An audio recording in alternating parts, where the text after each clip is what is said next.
বাড়িতে গেলে পুরানো পুরানো খাবার খেতে মনে চায়, যেমন আমরা আগে যেগুলো খেয়েছিলাম বাড়িতে থাকতে, তো সেরকম খাবার খেতে মন চায়। আমি নারকেলের নাড়ু বানালাম, হঠাৎ করে মনে পড়লো যে নারকেলের নাড়ুর কথা, তো ভাবলাম যে নারকেলের নাড়ু বানিয়ে ফেলি।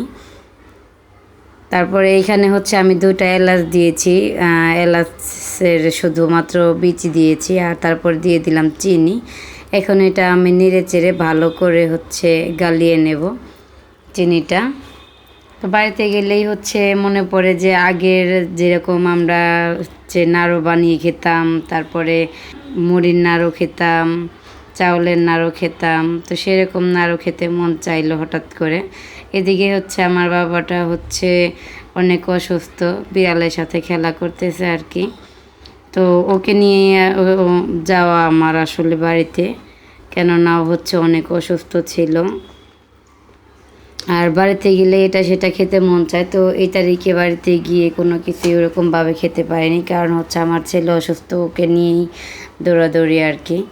তো চিনিটা আর কি গলে গেছে, ভালো করে জাল করে নিয়েছি, এরকম লাল লাল হয়ে আসছে। তারপরে এখানে দিয়ে দিয়েছি নারকেল, আর নারকেলের উপরে আমি দিয়ে দিলাম কিছুটা চাউলের গুঁড়া, কিছুটা গুঁড়ো দুধ আপনারা দিতে পারেন স্বাদের জন্যে। তো তারপর আমি ভালো করে জাল করে নামিয়ে নিয়েছি। আর এটা গরম গরম এভাবে গোল গোল করে নিতে হবে, তা না হলে পরে আর ঠান্ডা হয়ে গেলে আর গোল গোল এরকম হবে না। তা আমি গরম গরম হাতে বানিয়ে ফেললাম নারকেলের নাড়ু। আমার বাবাটার জন্য সবাই দোয়া করবেন, ও যেন সুস্থ থাকে, ভালো থাকে। আসলে কয়েকদিন যায় আর এরকম অসুস্থ হয়ে পড়ে আমার ছেলেটা।